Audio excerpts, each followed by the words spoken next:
Olá, meu nome é Ana Paula Sarmento, eu sou engenheira civil e hoje a nossa convidada é a Fernanda Scottini. Seja muito bem-vinda, Fernanda. Muito obrigada por aceitar o nosso convite.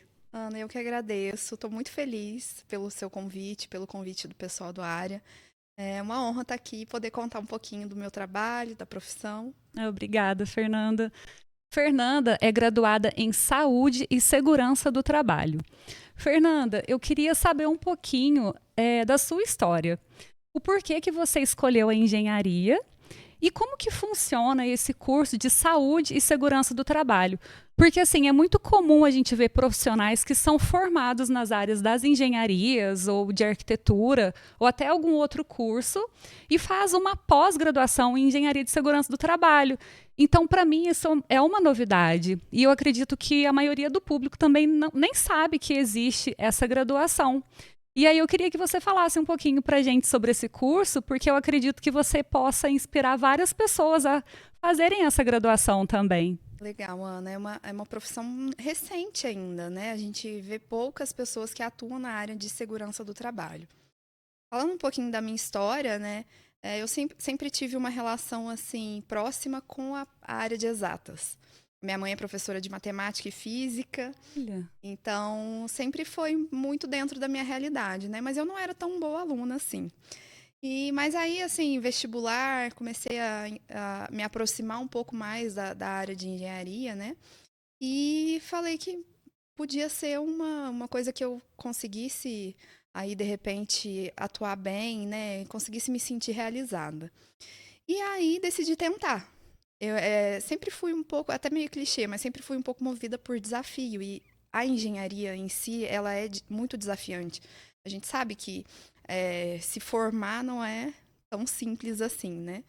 Então, sempre foi algo que me desafiou desde o início, né? E o curso de Engenharia de Saúde e Segurança, ele é um curso relativamente recente, ele se deu início na Unife Itabira em 2010. Então, a gente tem ainda poucas turmas formadas, né? Nós estamos aí com 15 anos de Uhum. curso. Eu entrei em 2011 e saí de Itabira em 2015, vim para cá, fiz estágio um tempo, né? E aí que me formei um tempo depois, mas é uma área que, assim, é uma graduação em engenharia de saúde e segurança. Então, são 5 anos, assim como toda engenharia, né? São 5 anos de formação, aqueles 2, 3 primeiros anos base de engenharia, né? Com muito cálculo, muita física, química. Tudo isso a gente vê da mesma forma. E depois, os 2 últimos anos, a gente tem um foco mais na parte de segurança. Então, a gente teve matérias, disciplinas como higiene ocupacional, ergonomia, toxicologia, né, a parte voltada mais para avaliação de riscos, Aham. né, aspectos psicossociais do trabalhador, que agora está bem em alta, o pessoal tem falado Sim. muito disso, né? Então, é um curso assim como qualquer outra engenharia, mas são 5 anos dedicados a isso, né? Então, é um curso relativamente novo, né? Por Sim. isso que muita gente ainda não ouviu falar. É. Legal, Fernanda.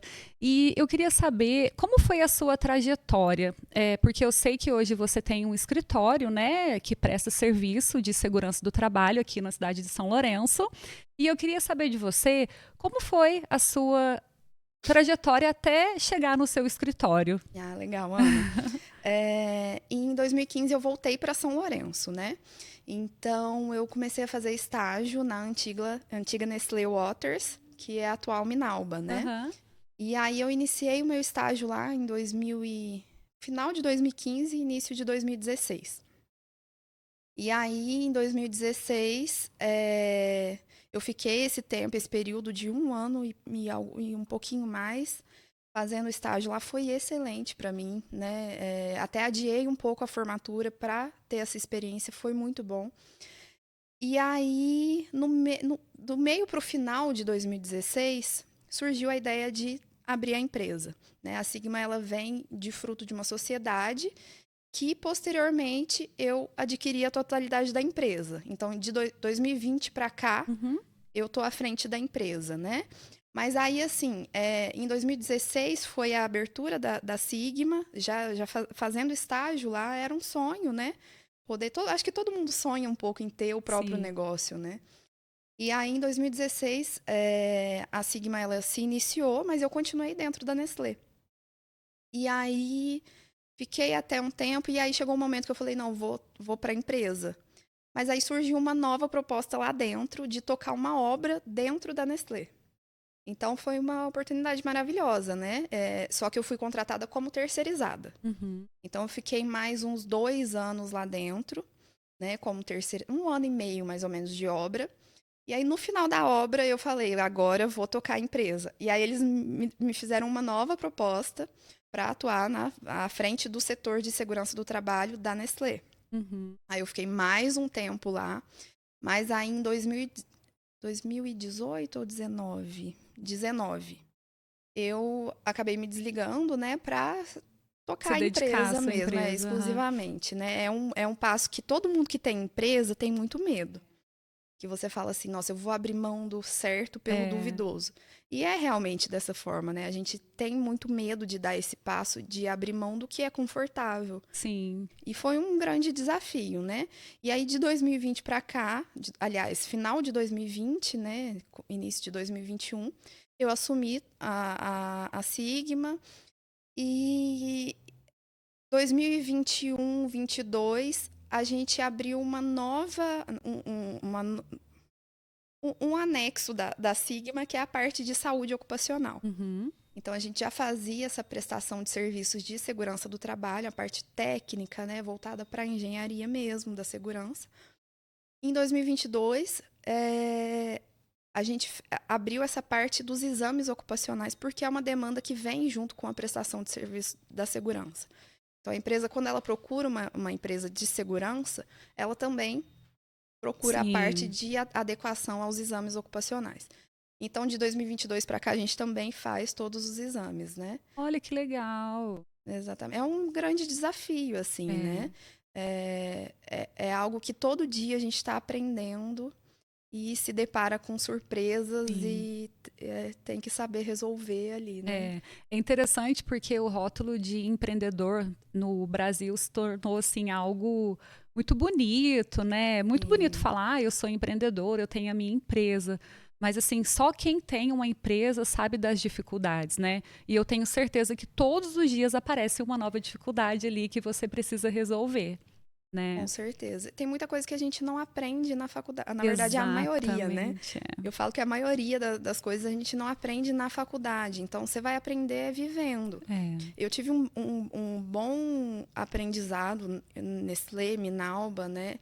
Essa parte foi excelente para mim. Eu sou muito grata a essas empresas, né? Por ter aprendido tanto lá dentro e ter repertório para sair e conseguir oferecer serviços bons para os meus Sim. clientes, né? Eu acho que isso é o mais legal. Ai, que legal, Fernanda. Bom, agora conversando um pouquinho sobre as nossas normas, né, sobre as NRs, voltado para o setor de construção civil, né? Vamos lá, Uhum. tem um cenário que eu tenho um colaborador em cima de um andaime, sem o cinto de segurança, segurando uma barra de aço próxima de um fio de alta Eita, tensão. meu Meu Deus. Deus, a engenheira quase infarta, né? Aham, a gente Mas morre. é a nossa realidade ali no dia a Uhum. dia. Então, assim, eu queria que você explicasse para gente quais são as normas que é fundamental que uma pessoa que está ali na frente da obra, ela precisa ter em mente. Joia, Ana. Pensando assim na parte de construção civil, hoje a gente tem uma norma base que, falando de segurança do trabalho, que é a NR18. Então a NR18 ela trata de diversos pontos importantes que a gente precisa atender.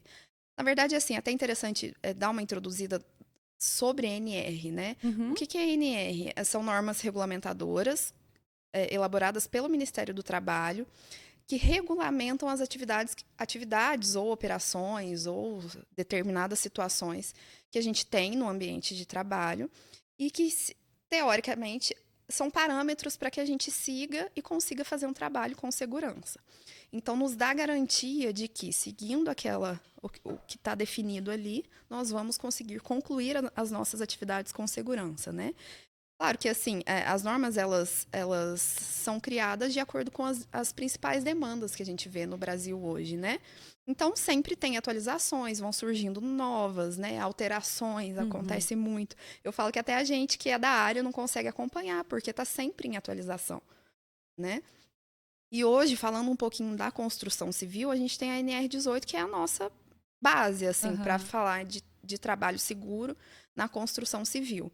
Então, ela define esses parâmetros, né, para atividades com andaime, do início ao fim da construção, né? Ela dá esses parâmetros para que a gente siga, desde de repente, uma demolição ali, um talude que vai ser realizado, né? Todo a conclusão da obra ela prevê.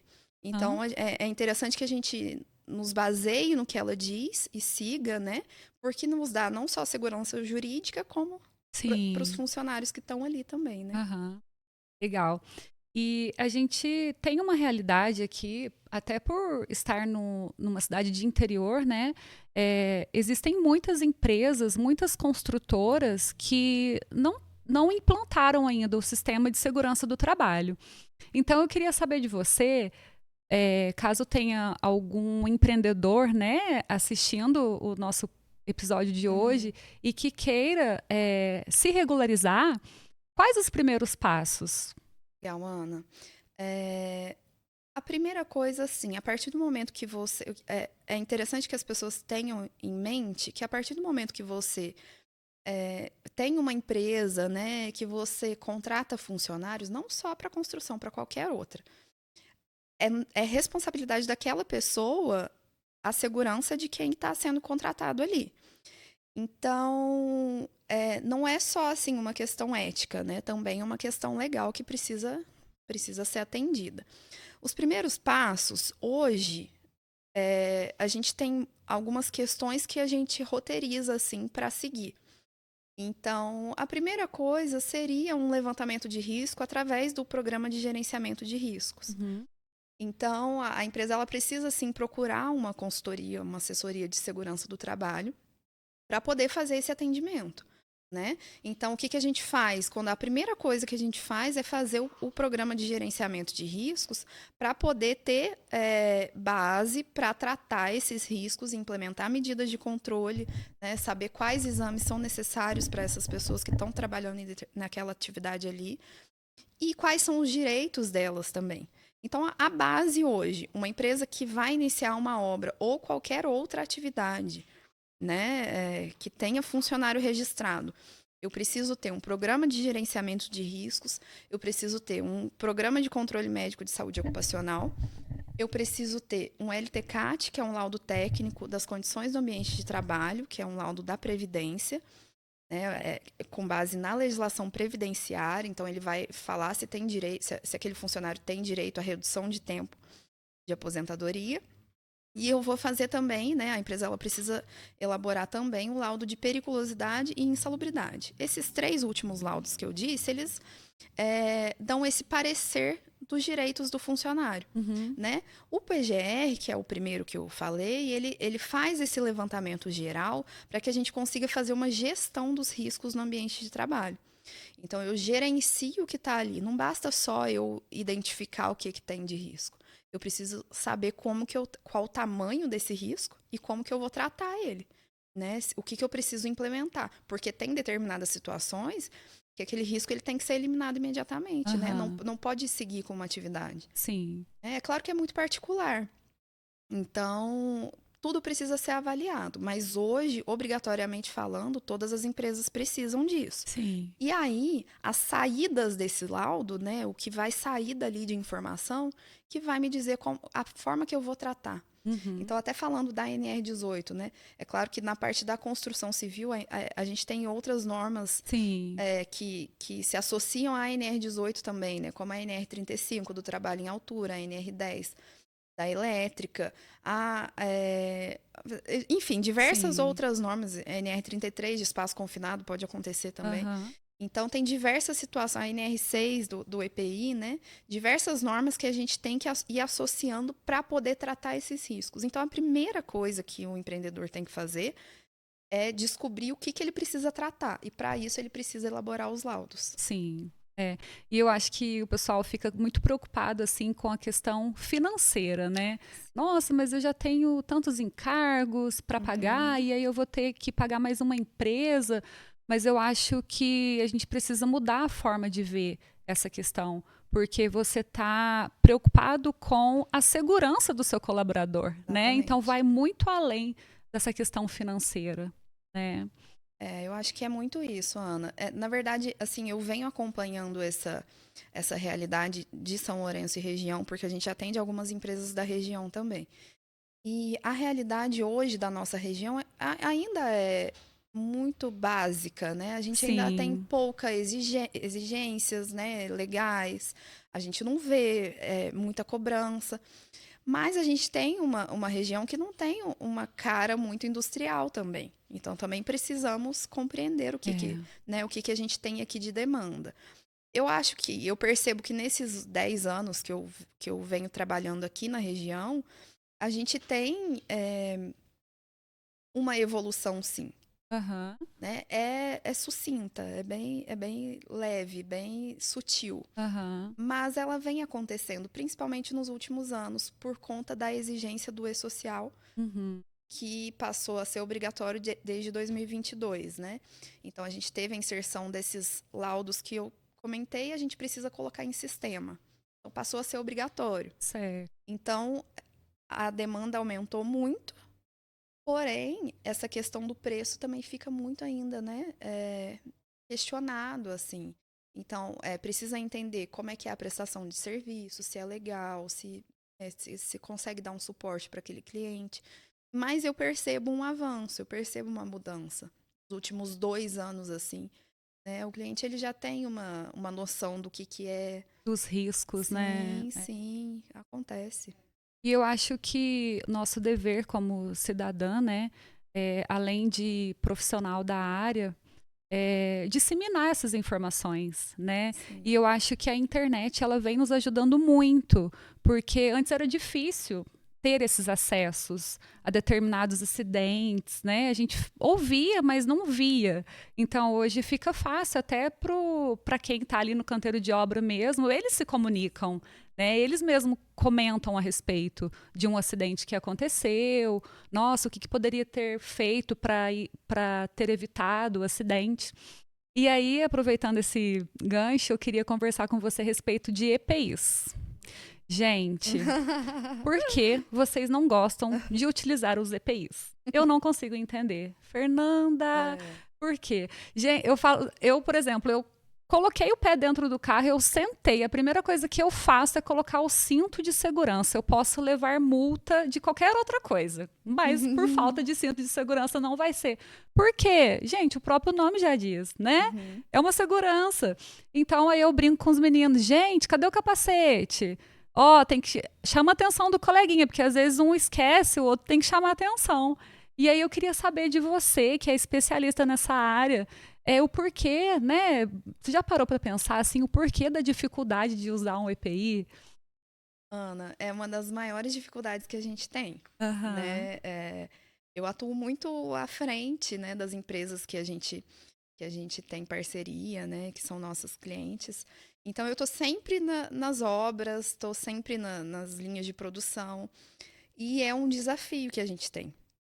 Mas, respondendo a sua pergunta, por que é tão difícil fazer o funcionário usar? Eu acho que uma palavra define muito bem isso, que é hábito. Uhum. Então, o que a gente mais vê é o funcionário que não usa, ele não usa. Só que a partir do momento que ele sabe que ele tem a responsabilidade de usar, seja porque alguém mandou, seja porque ali só aceita gente que usa EPI, seja porque a Fernanda tá chata ali falando na minha cabeça, que eles falam, Aham, né? lá vem a engenheira. Lá vem, Lá nossa, vem a ó, a Fernanda fiscal. tá vindo aí, põe tudo. Eles fazem assim. Então, seja por qualquer motivo, se há uma exigência do uso, passa a ser hábito. Sim. Então, a utilização do equipamento, assim como qualquer coisa que a gente vai fazer na vida, ela funciona quando a gente tem hábito. Né? Vai fazer uma academia, vai ter uma boa alimentação, a gente só consegue ser eficiente nisso se a gente tiver hábito. Senão, você vai usar uma semana e depois. Mas tem um detalhe também que eu falo muito, que é o seguinte: desaprender é muito fácil. Então, você pode estar numa empresa que você trabalha lá todos os dias com todos os equipamentos. Lindinho. Nossa, tem tudo, adoro usar. Não, tem gente que até fala, né? Não consigo trabalhar sem. Se você passa a um local que não te exige, você desaprende. É. Então, segurança do trabalho, trabalhar com segurança é todos os dias. Aham. Não adianta usar uma vez, né? E uma coisa que eu falo muito com eles também o EPI a gente só usa porque a gente se machuca. Senão a gente não usava, né? Então, eles pensam, não, mas tem 20 anos que eu trabalho, tem 40 anos que eu trabalho com isso. Nunca aconteceu nada. Até a hora que acontece, né?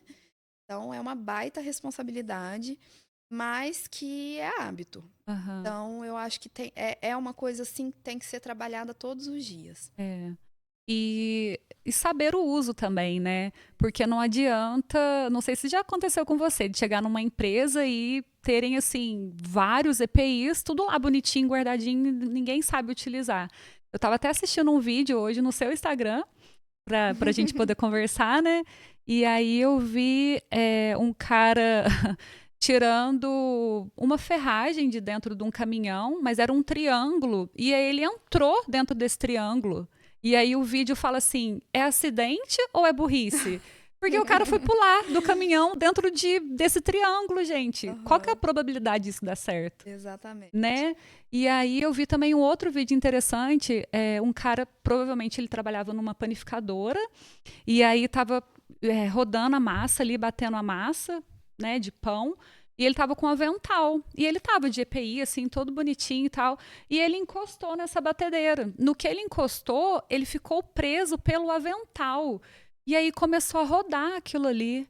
E aí ele, assim, tentando se soltar e tal, demorou um tempo, né? Ou seja, o EPI, ele é importante, sim, desde que se saiba como utilizá-lo, né? Exatamente, Ana. A gente tem uma hierarquia das medidas de controle, que a gente fala, né, de conceito de segurança do trabalho, né? Que ela diz o seguinte: o que é prioridade para a segurança? Muita gente, todos os treinamentos que eu dou, eu faço uma pergunta inicial que é: o que você entende de segurança do trabalho? E 95% das vezes eu escuto EPI. Só que é até muito legal a gente poder falar um pouco disso, porque segurança do trabalho, ela é o que você falou. Então, assim, não é só o EPI, né? Precisa ter uma coisa um pouquinho antes para que a gente consiga desenvolver bem o uso do EPI. E essa hierarquia, que é esse conceito da segurança do trabalho, ela define algumas prioridades antes da implementação do EPI.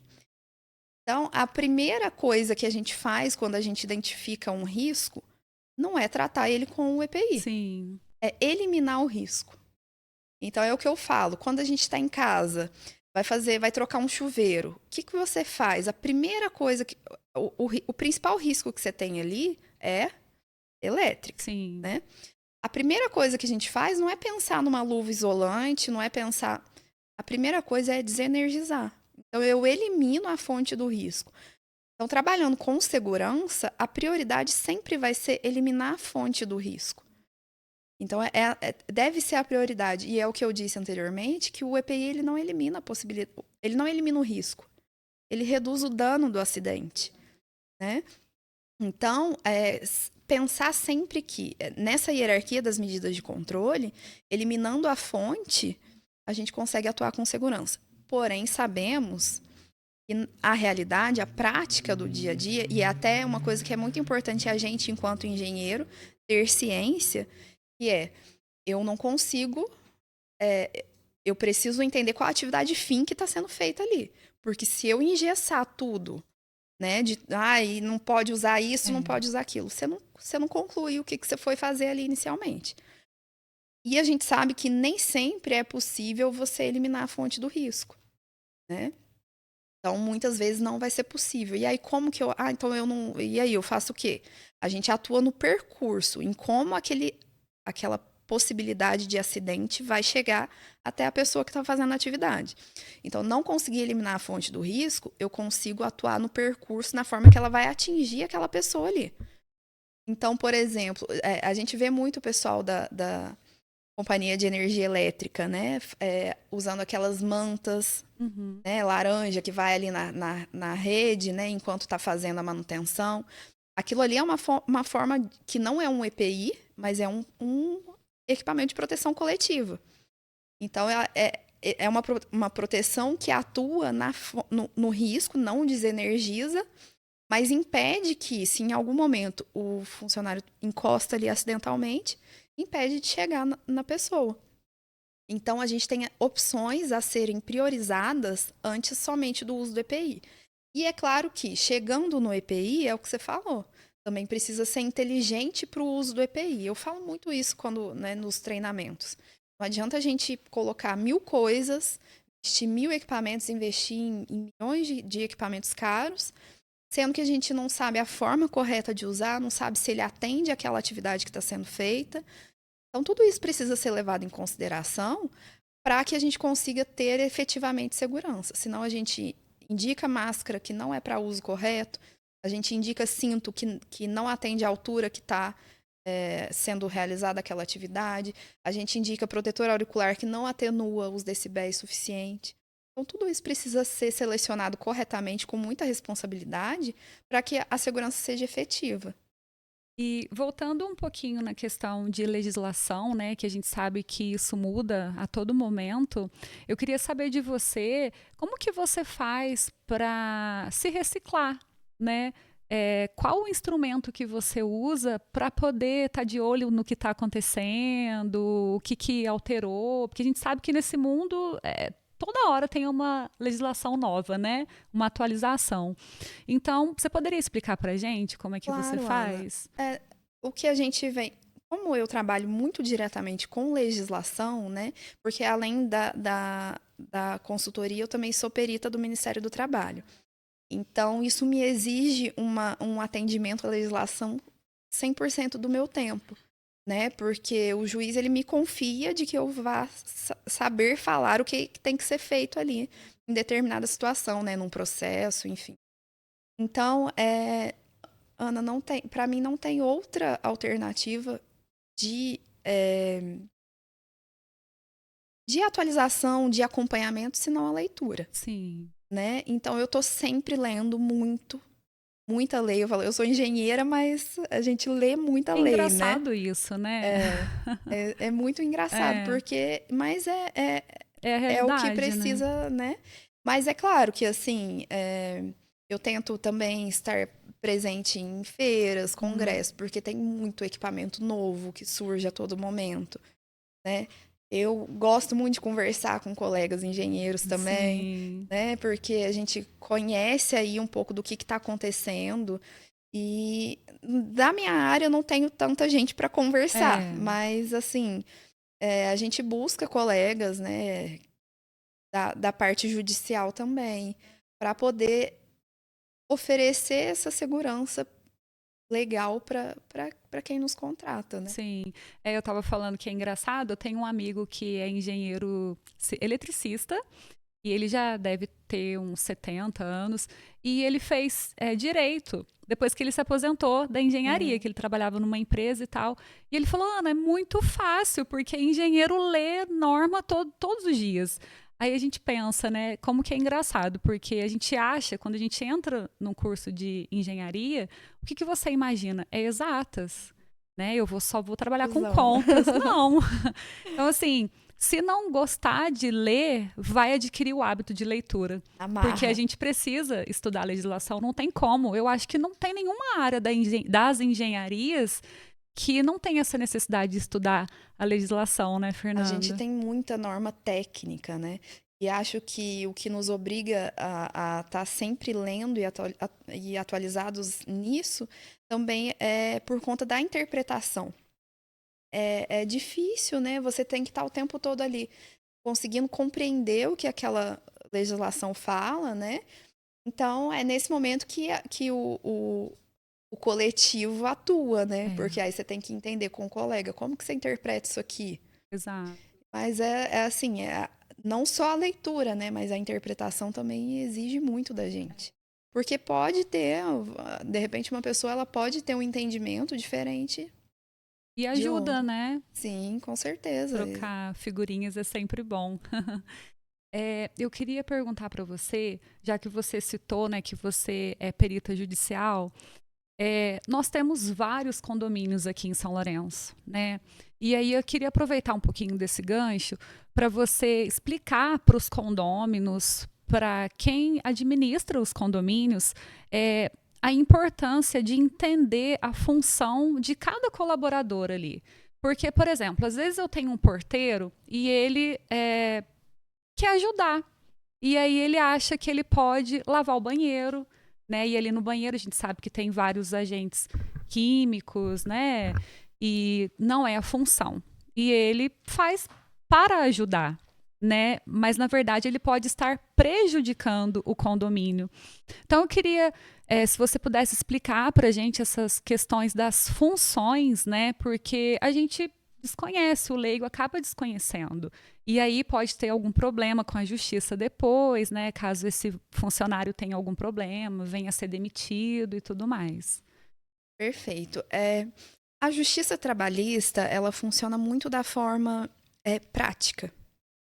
Então, o que a gente leva sempre em consideração quando a gente vai fazer uma perícia ou através de um processo judicial, né? A gente precisa entender o que era efetivamente feito, na prática, como que era feito. Ah, porque lá no papel estava escrito não sei o quê. Mas e na prática, como que isso acontece? Como que isso acontecia? Então, é isso que você falou, né? Ah, ele quer ajudar. Então, isso que vai ser levado em consideração no momento de um processo. O que ele realmente fazia, independente dele ser porteiro. Se ele é porteiro e ele atua com limpeza de banheiro, com retirada de lixo, isso precisa ser avaliado. Porque Sim. é isso que vai ser considerado para, de repente, um adicional. Pensando em processo trabalhista da minha parte, a gente vai avaliar sempre questões de insalubridade e periculosidade, ou caso haja algum acidente de trabalho, né? Então, pensando em adicionais, é muito amplo, né? Assim, a primeira recomendação vai ser sempre procurar uma consultoria para dar essas indicações. Mas tudo que expõe o funcionário a um risco, a gente pode ter direito a um adicional. E Uhum. quem vai nos dizer se esse funcionário tem ou não direito a algum adicional é a NR15. A NR15, ela tem todos os anexos que definem lá quais agentes são insalubres ou não. Então, atendo muitas empresas e tô sempre em contato com as pessoas e muita gente fala assim para mim, Fernanda, eu faço tal coisa, mas é muito difícil, o cheiro é muito forte, é muito perigoso, O que eu vou avaliar? Nós, como engenheiros, nós somos É. técnicos. O que a gente avalia numa atividade, seja para fazer um laudo ou seja no momento de uma perícia, né? Para definição de adicional. A gente avalia o que a lei diz. Então, por mais que seja muito penosa uma atividade, né? É muito difícil, tá na lei? Para que se haja um direito a um adicional. E isso é quase que uma matemática. Porque eu preciso identificar se havia aquela atividade, se sim, se ela está na lei. Se ela estiver, pronto, deu match. Aham. Né? Então, ali vai ter direito ao adicional. Não é assim uma opinião do perito, não é uma opinião do engenheiro que está fazendo a avaliação. Ah, eu acho isso aqui muito difícil, então eu acho que tem. Não é assim, né? Então, até é excelente poder falar um pouquinho disso, porque é muito definido na lei.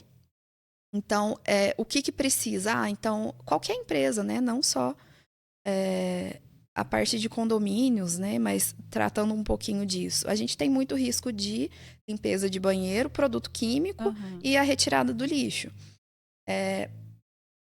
Para isso, pode se dar direito. A legislação não é nem a NR15 que vai falar disso para a gente até.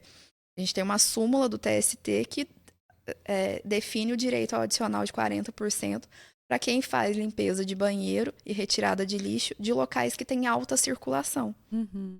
Né? Então, a gente pode dar brechas, né, gerar passivos trabalhistas quando a gente tira um funcionário de uma função que não é a que ele faz. Porque isso pode dar direito a um adicional. E aí não tem como. A gente avalia, claro, a frequência com que aquela pessoa fazia essa atividade, né? Se for uma atividade eventual, então, de vez em alguém me pediu uma vez para tirar o lixo do banheiro, eu tirei. Então eu vou ter insalubridade durante todo esse período? Claro que não. Uhum. Né? Então, tudo isso é avaliado. Mas é uma avaliação muito técnica da atividade que é realizada ali com base na lei. Então, o que é mais interessante? Que atividades, né, as funções que a gente faz a contratação ali, que elas se mantenham nas tarefas condizentes com aquela Com a função. contratação, Né? né? Caso contrário, a gente trata com as medidas de controle. Significa que não tem como eu vou ter que pagar adicional? Não, é só você contratar uma boa consultoria. Exato. Você consegue eliminar direito ao adicional, né? Enfim, Eu vejo a consultoria como algo fundamental, porque ninguém é obrigado a saber. Se você contrata uma pessoa para trabalhar no seu condomínio, você não é obrigado a saber dessas legislações. E aí a gente tem um profissional capacitado para isso, né? Então eu acho que todos os condomínios deveriam fazer isso, não porque o funcionário ele pode vir a levar o condomínio na justiça, não é por isso, mas é por questões de saúde mesmo do colaborador, né?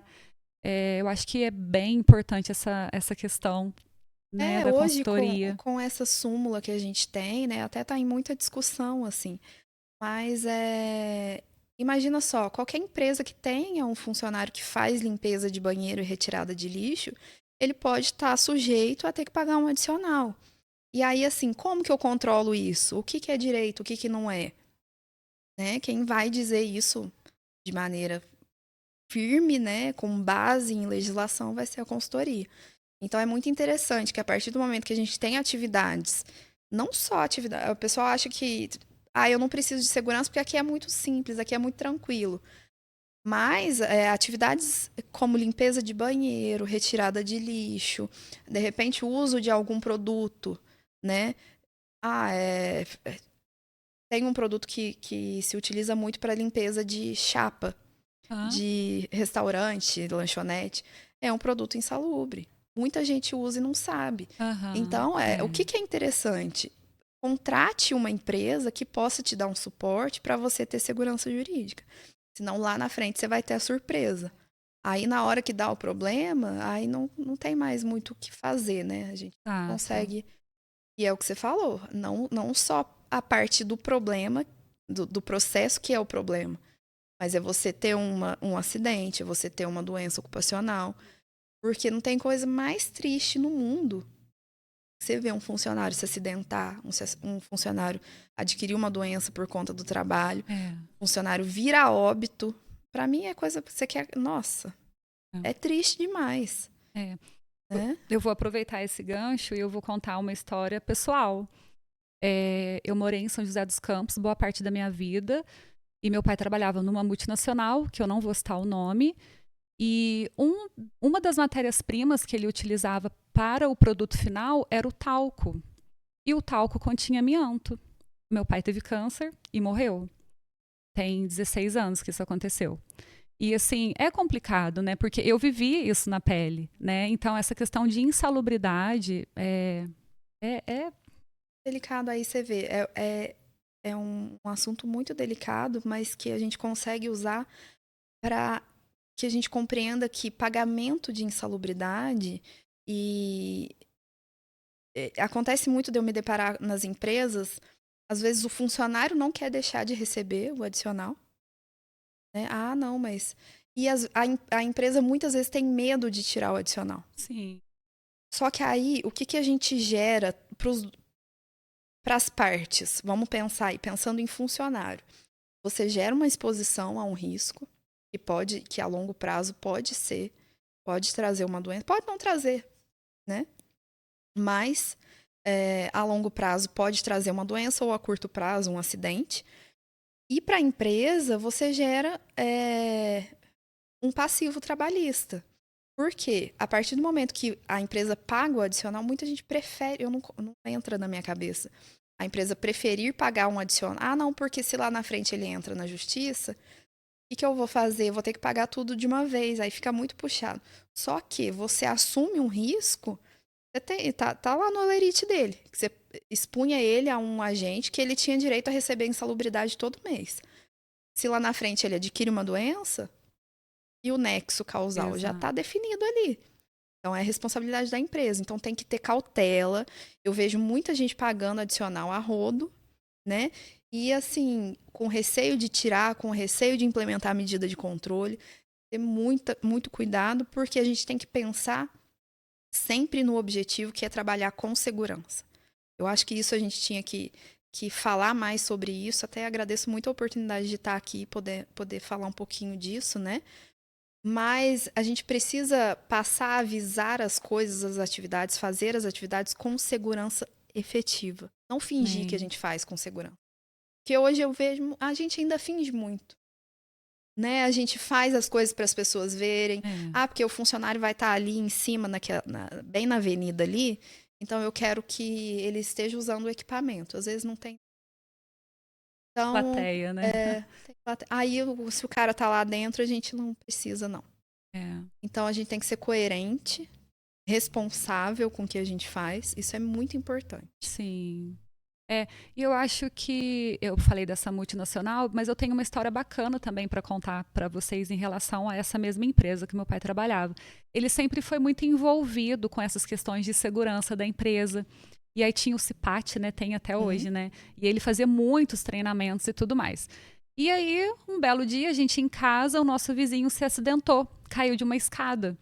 E aí eu lembro que a esposa, eu era criança, mas eu lembro disso, a esposa foi em casa, meu pai correu, chamou o bombeiro, só que o trabalho do bombeiro é maravilhoso, né, gente? Mas assim, São José dos Campos é uma cidade grande, então até o socorro chegar demora um pouco. E aí, graças aos primeiros socorros que meu pai aplicou nessa pessoa, ele se salvou. Então, assim, a gente vê a importância de saber fazer que isso salva vidas, né? Sim. Então, é interessante a gente se informar mesmo. Isso é muito legal, né? Você vê um aprendizado que ele pode levar assim para a vida, né? Então, isso fantástico. É muito bacana. E foi o conhecimento que ele adquiriu na empresa, né? Então, eu acho que é importante o funcionário entender isso, porque eu vejo assim, que acontece muito. Ai, que saco, outro treinamento. Ai, nossa, eu não aguento mais treinamento de segurança do trabalho. Mas assim, é algo que você pode utilizar no seu dia a dia, fora do seu trabalho. Nem sempre vai ser ali dentro. Você pode salvar uma vida através desse treinamento que você teve, né? Então a gente precisa mudar um pouco a nossa consciência e ver que tudo que a gente aprende é importante, né? Sim, eu acho, até diria que é o mais importante. Exato. Né? Não tem como a gente fazer uma atividade e até falando um pouquinho de um outro conceito de segurança que é a percepção de risco. Esse conceito de segurança, ele diz que a gente, de acordo com a nossa experiência, com as nossas vivências, a gente passa a ter uma percepção de risco, que é você chegar em determinado local e pensar, não, isso aqui me oferece um risco. Nem sempre a gente sabe.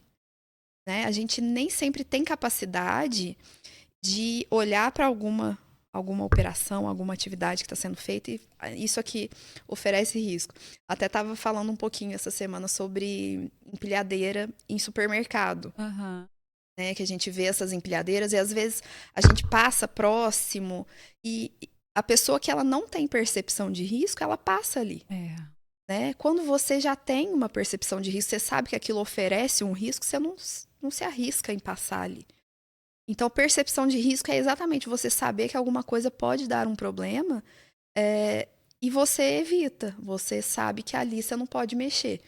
E o que nos traz percepção de risco, o que nos traz saber olhar para situações e falar isso aqui oferece um risco, isso aqui não oferece, é o conhecimento. Exato. Então é fundamental você ter a oportunidade de participar de treinamento, de conhecer sobre os riscos que você está exposto no seu dia a dia.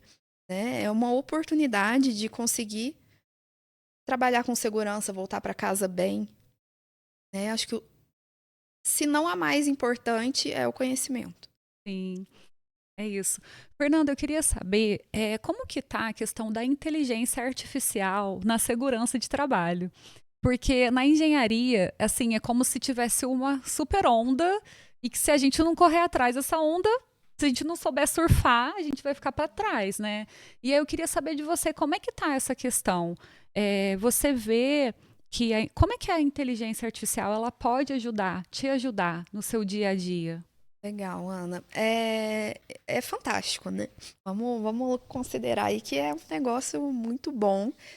E eu vejo para a segurança do trabalho, e acho que até se expande para muitas das profissões, é aquela, aquela introdução à segurança, acho que tem capacidade de nos auxiliar muito, né? Mas é claro que eu não vejo como uma coisa que vá eliminar um técnico. Muita gente fala, né? Ah, pode ser que não tenha mais profissional em tal área, né? Acho que todas as profissões se sentem ameaçadas, né? Assim como muitas, a segurança do trabalho, ela traz muitas particularidades. Então, uma coisa que tem sido falada, até falei no início, mas que tem sido muito falada na segurança do trabalho nesses últimos tempos, é a parte de aspectos psicossociais, né? Levantamento dos riscos psicológicos. O levantamento dos riscos em si, falando de todos eles, eu acho que isso pode nos ajudar muito, mas também temos que ter muita responsabilidade para fazer esse levantamento, porque muitas das demandas que surgem no ambiente de trabalho, a gente consegue identificar através de conversa, né? Através de uma sobrecarga que o funcionário tem. Então, eu acho fantástico, assim, mas assim como muitos outros programas já, né? Que vai nos auxiliar muito para essa parte legal, né? Eu acho que como é muito metódico, acho que nos auxilia muito também. Mas o que eu vejo, assim, a- a- uma pequena limitação seja essa parte mais pessoal que a segurança do trabalho exige. Infelizmente, a gente não consegue expandir todas as medidas de controle para todas as situações. Então, é muito particular, assim como uma obra, né? A gente precisa avaliar muito caso a caso. Então, eu acredito que a gente tem essa pequena barreira ainda a ser desenvolvida, né? Aham, Pensando em inteligência artificial aí na segurança. tá. Mas é claro que é uma super ferramenta. Acho que com certeza surgirão muitas oportunidades para que trabalhos sejam bem feitos. E eu queria saber, Fernanda, se você teve um projeto dentro da engenharia de segurança ou dentro do seu trabalho de perita, né? Que foi assim que foi um desafio muito grande. Porque, por exemplo, na engenharia civil, isso acontece bastante com a gente. A gente até brinca que o papel aceita tudo, né? Quando você vai para o canteiro de obras, às vezes é um pouquinho diferente. Então, às vezes a gente precisa ter tomadas de decisões ali rápidas, assertivas, claro que sempre embasada na legislação. E a gente falou isso lá no início, nem sempre a gente aprende na graduação. O problema que está acontecendo ali é porque a engenharia ela é muito empírica também, né? Então, Total. muita coisa precisa acontecer para depois a solução aparecer, né? Então eu queria saber de você se você já teve assim um projeto que foi muito desafiador e que você aprendeu com esses desafios. Olha, Ana, eu acho que assim, empreender é o meu maior desafio, né? Mas pensando em projeto, eu imagino que a minha primeira obra foi muito desafiante, porque a gente tem, né, muitas limitações, assim, de como fazer. Acho que o início de tudo é muito desafiador, né? E atuando numa área em que a gente não tem tanta referência, né, como mulher, então você aprende muito na prática, né, no dia a dia. E eu acredito que o maior desafio mesmo tenha sido esse início, assim. O início de empreender é muito desafiante, né? Então, porque você não atua só no que você tem que fazer. Eu não atuava só fazendo laudo, né? Então, você tem que dominar todas as Interdisciplinar, áreas né? de uma gestão de empresa, né? Então, só que isso continua sendo um desafio. Muito do que a gente faz no dia a dia, a gente não aprende na faculdade, né? E uma coisa que eu venho aprendendo nesse último ano, que eu tenho investido muito a aprender, são questões voltadas para o comercial. Então, uma gestão de empresa, como que você faz um gerenciamento comercial ali, de uma venda? Isso a gente imagina que a gente É, fala sobre isso, né? Então, a parte contábil é super desafiadora, é. né? Então, mas assim, pensando no maior desafio, acredito que tenha sido sim o início, a minha primeira obra, que foi uma obra grande. Então a gente tinha aí em torno de. A gente trabalhava, na verdade, de segunda a segunda, né? Não tinha muito descanso, porque tinha uma necessidade de entrega rápida. E eu, a única mulher com 50 homens, assim, Aham. né? Então, gente do Brasil inteiro, até de Portugal, a gente teve uma turma lá uma época. Então, foi um super desafio conseguir enfrentar isso, né? E assim, com pouca experiência ainda. Mas acho que Aham. também, ao mesmo tempo, rompeu ali aquela barreira naquele momento e me fez conseguir atuar com tanta naturalidade nos anos seguintes, né? Legal, Fernanda. É, bom, eu queria saber também de você como que é essa questão, né, já que você tocou no assunto de ser mulher trabalhando no meio de vários homens. Hum. É, eu queria saber como é que foi o primeiro impacto, o primeiro contato. Você se sentiu intimidada? Porque, assim, a gente já, na graduação, a gente já convive com muitos homens, né? Eu até Uhum. brinco que o nosso universo é bem masculino, né? Sim. Porque a gente tá a todo momento conversando com homens. Então, assim, se você me colocar nessa sala aqui com vários homens, eu vou me sentir em casa. Eu não tenho Exatamente. problema com isso. É tranquilo, até o papo parece que se Sim. encaixa, né? Aham. Mas aí eu queria saber de você, como é que foi você, né, logo que se formou, trabalhar com essa quantidade toda de homens? Como é que você se sentiu sendo mulher no meio dessas pessoas? Eu acho que foi muito natural, assim. Eu não lembro desse momento de, nossa, tô aqui, e agora, o que que eu faço, né? Não lembro muito disso. Mas eu sou única filha de três, eu tenho dois irmãos homens. Uhum. Então, eu sou a do meio, né? Então, lidar com homem pra mim sempre foi natural, da minha vida Aham. mesmo, né? E, ao mesmo tempo, Ana, eu acho que eu nunca tive muito medo. Então, assim, a gente fala, nossa, mas como que você dá conta? Não sei o que, eles não. Nunca fui desrespeitada. Nunca tive problema, assim. É claro que tem umas piadas, né? Algumas Aham. coisinhas assim. Mas desrespeito nunca passei por nenhuma situação assim. Sempre tive essa facilidade de lidar com homens, mas eu também acho que é uma particularidade minha de não me assusta. Aham. Eu tenho na minha cabeça uma coisa que é muito assim, eu faço o que tem que ser feito. Super clichê, né? Acho que tá todo mundo meio pensa, vem sendo muito dito isso, né, nesses últimos tempos. Mas eu nunca tive muito assim, como que eu vou fazer tal coisa? Não sei, mas tem que ser feita, né? Aham. Então, assim, acredito que isso seja uma característica minha, mas para mim sempre foi muito tranquilo lidar com isso.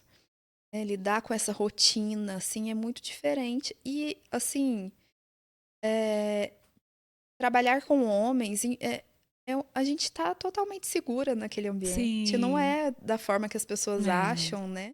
Nossa, como que faz? Como que vai ser? É. É, você não tem medo de forma alguma. Eu sou muito respeitada por eles. Eles Aham. são. Nós somos. Claro que tem situações que às vezes a gente fica no impasse, né? Porque acontece do cara não querer usar o equipamento, não quer fazer da forma que a gente fala.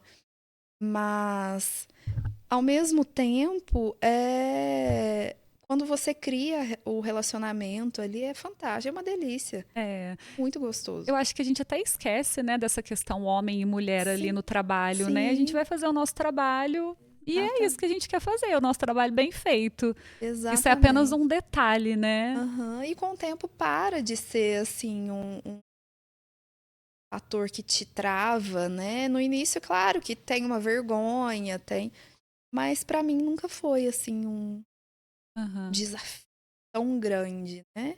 Legal.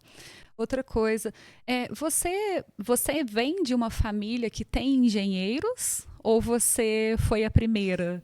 Não, nenhum engenheiro. Olha que legal. Nenhum. Eu Uhum. acho que veio muito dessa questão da matemática, assim, né, da minha mãe. Mas eu também sentia uma coisa assim, vou ser engenheira. Acho que tinha, o que eu disse no início, tinha uma questão ali que é como é forte isso, né? Aham. Como tem peso. Como. Enfim, eu acho que sempre teve essa força para mim, essa importância. A Ou seja, engenharia é importante, né? ou seja, você está escrevendo a sua história, né? Você não está dando continuidade na história de ninguém, que é lindo também, né? Quando você tem uma família que já tem um negócio e você continua, mas você está realmente escrevendo a sua história dentro da Sim, com engenharia. certeza. Eu acho que a engenharia sempre me saltou aos olhos, né? Então, o progresso, né, que a engenharia traz é fantástico.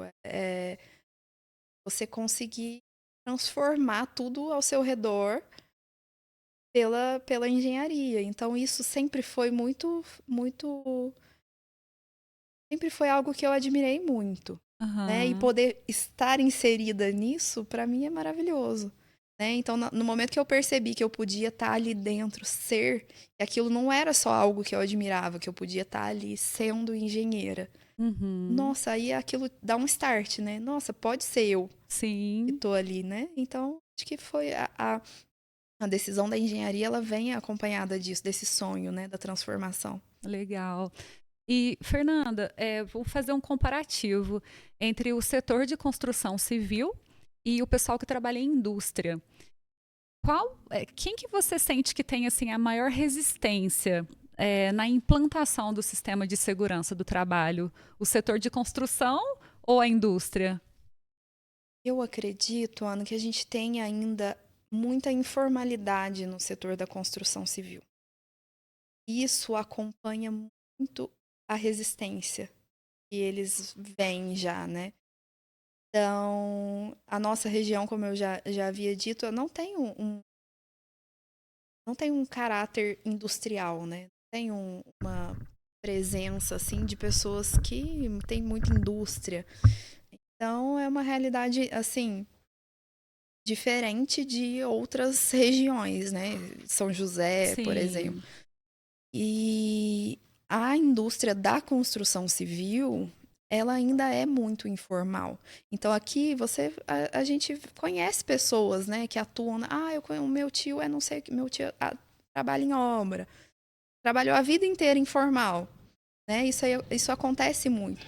Então, pela característica da construção civil, da informalidade, eu vejo que a construção civil não tem tanto hábito da exigência, né? Diferente de uma linha de produção, o cara tá lá dentro, né? Um ambiente totalmente controlado. da construção civil, que é um ambiente ainda muito informal no Brasil, Aham. principalmente na nossa região.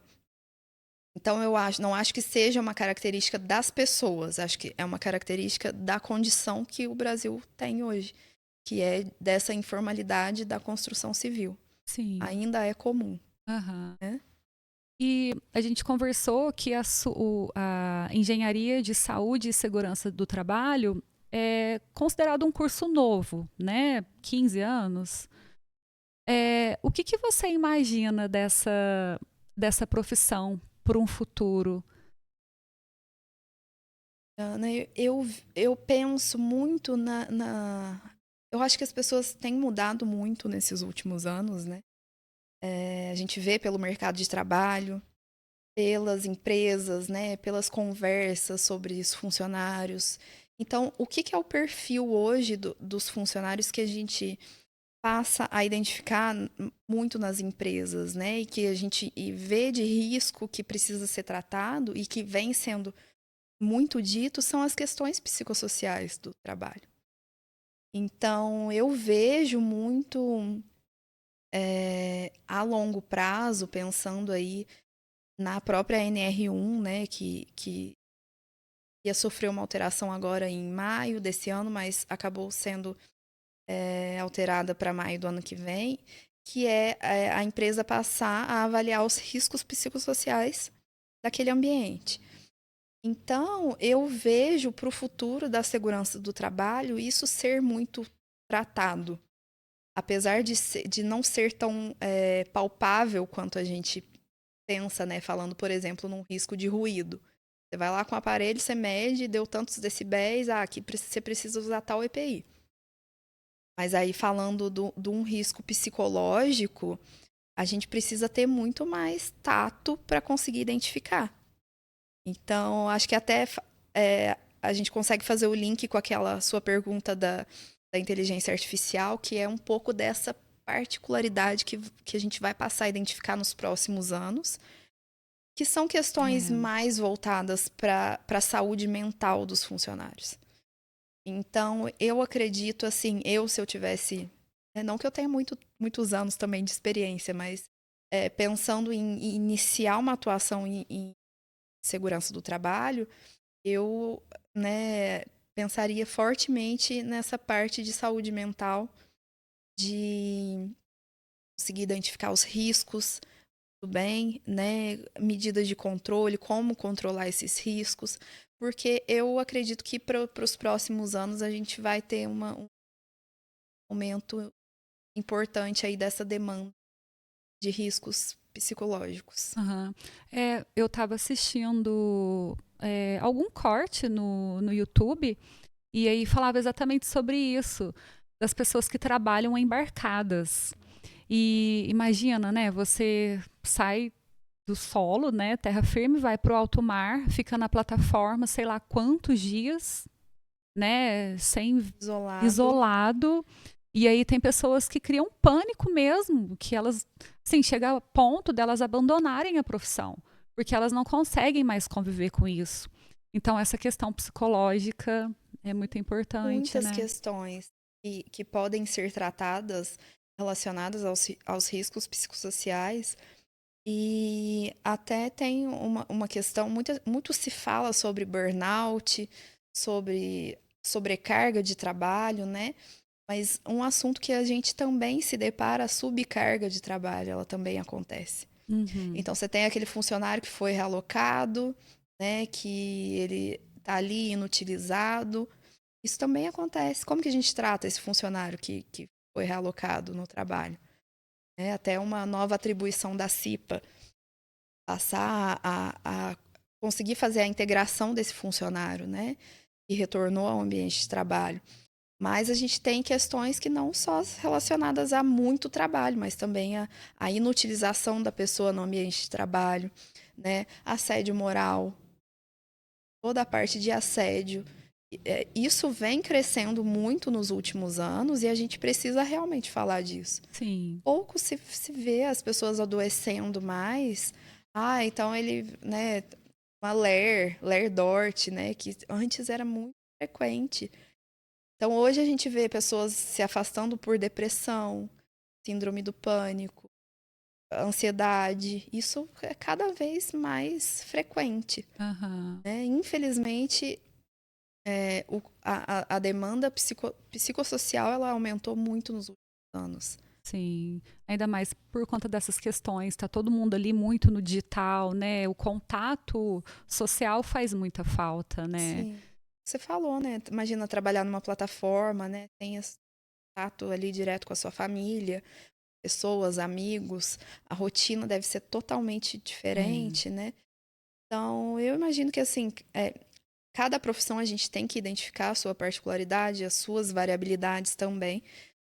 Mas eu penso que para os próximos até 10 anos, assim, a gente ainda vai falar muito disso, né? A gente Uhum. ainda vai tratar muito sobre esse assunto e mais a fundo, porque a gente ainda está superficial nessa Sim. questão, né? A gente ainda não conseguiu se aprofundar tanto, até porque, como eu disse, não é palpável. É difícil você conseguir estabelecer nexo causal de uma doença mental. Então foi causada pelo trabalho. É muito difícil você conseguir comprovar isso. Então, até que ponto a gente tem que falar, a gente tem que tratar isso no ambiente de trabalho? Como que eu sei que foi no ambiente de trabalho ou foi em casa, enfim, ou foi genético, né? Então Uhum. ainda é muito delicado, mas eu vejo aí que para os próximos anos isso tende a Uhum. acontecer. É. Fernanda, e para quem tem ficou com vontade de cursar, né, essa graduação, além de gostar de ler, se não gostar, vai ter que criar um hábito de Vai ter que. leitura, de ser curioso. O que mais que você acha que a pessoa precisa adquirir, né? Quais habilidades as pessoas precisam adquirir para poder iniciar essa graduação? Pensando assim, na engenharia de segurança mesmo, né? Então, de repente, se a pessoa vai trabalhar numa empresa como prestação de serviço, eu acho que a prática ela nos traz muito repertório, muita bagagem para poder aplicar no dia a dia. Então, uma coisa que para mim funcionou muito, né? No início da profissão foi ter acesso a diversas atividades de Uhum, risco, né? Treinamentos, tudo isso assim traz essa bagagem, né? Então, eu optei sim por adiar um pouco a formatura para poder ter uma experiência maior. Isso para mim foi ótimo, não me arrependo hora nenhuma. Mas respondendo a sua pergunta, eu acho que a segurança do trabalho ela funciona muito na prática. Então, na minha primeira experiência, assim, com atividade em altura, eu fiquei muito paralisada, assim, né? Ah, mas aí, como é que vai fazer para amarrar isso aqui? Porque o cara quer saber, né? aham, é. Como que eu amarro isso aqui? O que que eu tenho que usar? Então, você fica muito paralisado. Então, a prática, ela traz muito dessa bagagem para você conseguir atuar no dia a dia, né? Sim. Então, é aquilo, a experiência, ela traz o conhecimento, né? Acho que Segurança, né? sim, sim. Imagino que para civil também funciona muito É, dessa forma, com né? certeza. Você ter aquela tomada de decisão mais rápida. Nem sempre ali na, na teoria a gente aprende isso, né? Mas eu vejo a segurança, assim como a maioria das engenharias, ela é muito na prática. É, não tem atalho, Não né? tem atalho. Tem que ir ali, tem que passar aperto, né? Tem Sim, que. é assim que a gente aprende, né? Aham, E Fernanda, tem algum assunto que a gente não falou que você gostaria de abordar? Tem vários assuntos, né? Mas agora. eu acho que a gente conseguiu trazer assim bastante questão.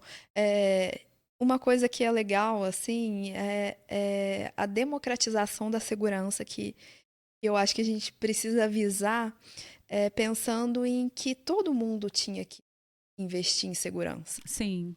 né? Eu tinha um colega que ele falava, ele até já faleceu, saudoso. Ele falava muito, mas por que que eu tenho que investir se o cara que tem uma empresa e faz a mesma coisa que eu, ele não vai investir, né? Então, eu acho que, assim, tem que ser uma coisa que todo mundo tem que fazer igual. Porque todo funcionário, ele tem direito a trabalhar com segurança e voltar para casa bem, Sim, né? Eu acho que isso não é, assim, nada extraordinário, né? É apenas um direito. sim, com certeza. Fazer certo e chegar em casa bem. É. E a gente estava conversando antes de iniciar a nossa gravação e você falou do nome de uma pessoa que é muito especial para mim e que tem um papel fundamental. Eu falo que tem, porque ele está vivo nos Uhum, nossos corações, uhum, né? Teve um papel, uma representatividade muito grande dentro da área das águas e a gente nunca vai esquecer, que é o Hamilton. uhum. E eu acho que você teve a oportunidade de trabalhar com ele também, né? Sim. Eu iniciei a engenharia sendo desenhista, né? E aí, quando eu fui para Itajubá para poder estudar, eu vim para São Lourenço numa festa de um amigo em comum. E aí o Hamilton, ei, menina, tá sumida, não sei o quê, tal, tal, tal. Aí eu, tô fazendo engenharia. Ele, nossa, que legal, vem ser minha estagiária. Olha, E aí foi muito legal. Eu passei alguns anos na Concive na época, né? Aprendi muito com a Hamilton. Então, assim, é isso que você falou. A engenharia, não tem como a gente fugir desse passo a passo. Né? A gente vai começar com os conhecimentos teóricos ali da graduação, mas a gente vai aprimorando com o passar dos anos. E aí, nesse meio do caminho, é importante a gente somar com a experiência é, de um profissional mais experiente, né?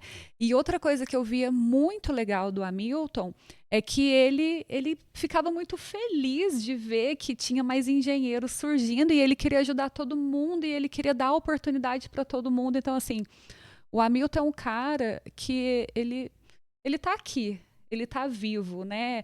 Todas as vezes que eu vou na obra, e eu trabalhei com ele na parte de sondagem, né, de obra e tal.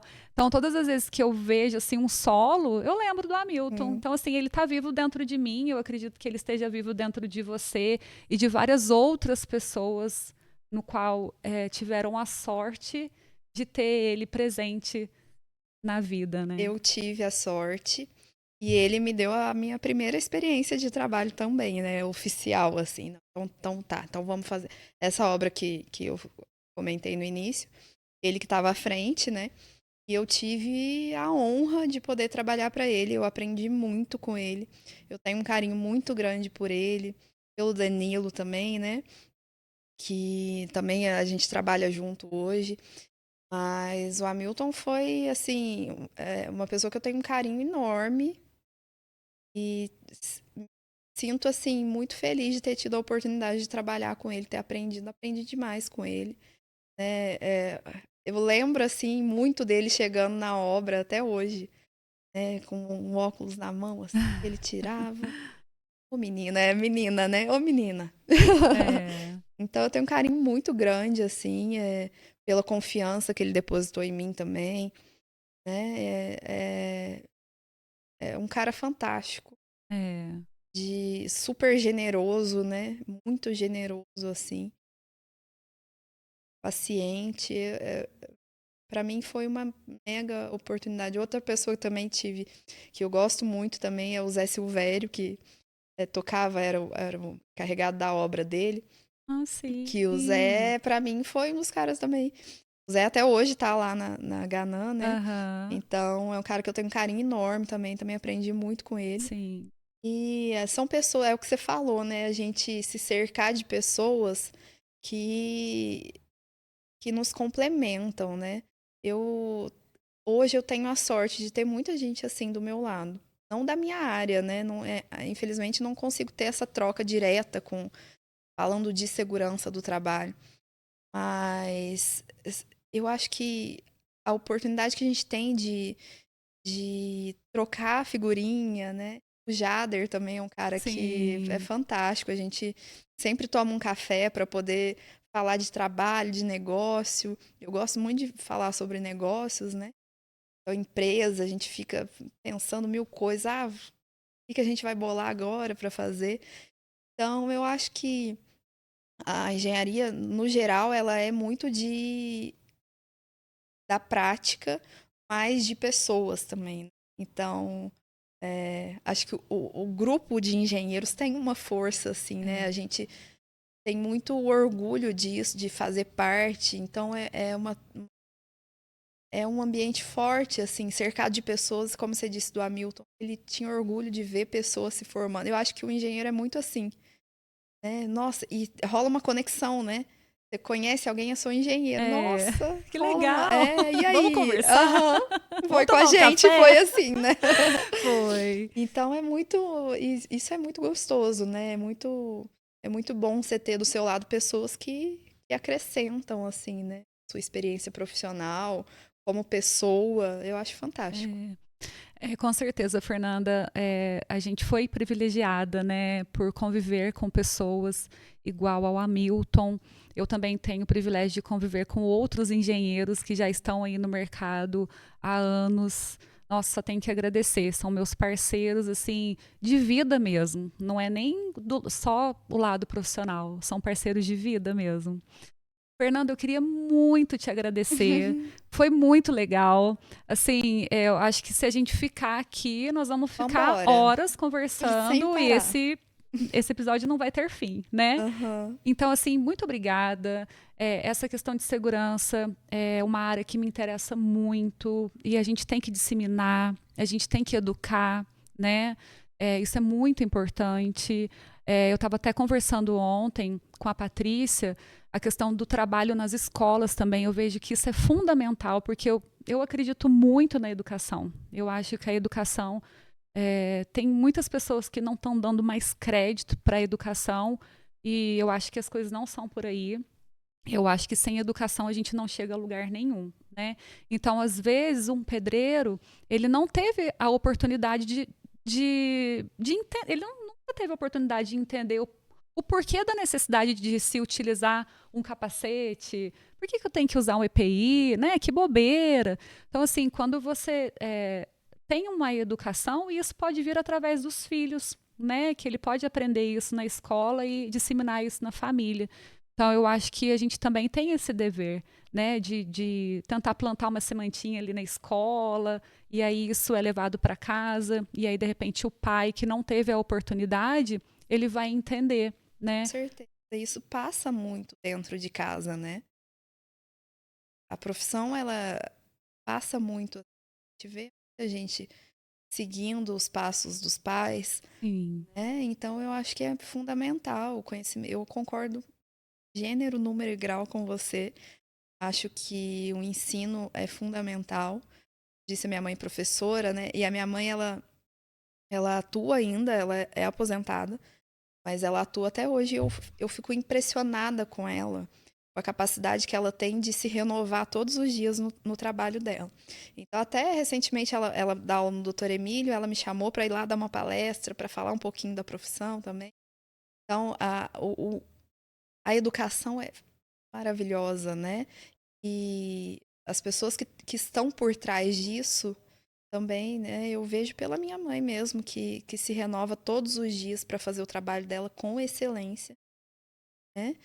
Então, a gente não alcança nada se a gente não tiver educação, não, né? E é uma excelente oportunidade, assim, poder passar isso à frente. Eu acho que não ocupa espaço. É uma coisa que a gente tem que poder falar sempre, né? Ensinar sempre. Acho que nem todo mundo tem o dom, mas acho que, né, de poder falar, mas ensinar, acho que todo mundo vai ter sempre alguma coisa para poder passar aí. sim, com certeza. Mas eu queria te agradecer também, Ana, pela oportunidade. Fiquei muito feliz com o convite, né? Poder estar aqui e contar um pouquinho do meu trabalho, da minha trajetória. Nossa, é uma honra para mim. E poder falar sobre segurança é muito legal porque traz um espaço de discussão sobre assuntos que muitas vezes a gente deixa de lado, né? Então, nossa, eu fiquei muito feliz com o convite. Agradeço você, o pessoal do área, ter me convidado. E eu estou à disposição. Obrigada, Eu Fernanda. que agradeço. Pessoal, vamos encerrar, né, esse episódio. Muito obrigada a todos que estão participando, aprendendo com a gente, né? Nós não somos comunicadoras, né? Não temos formação, mas eu acho que o nosso intuito aqui é levar o conhecimento da nossa forma. Boa noite, muito obrigada.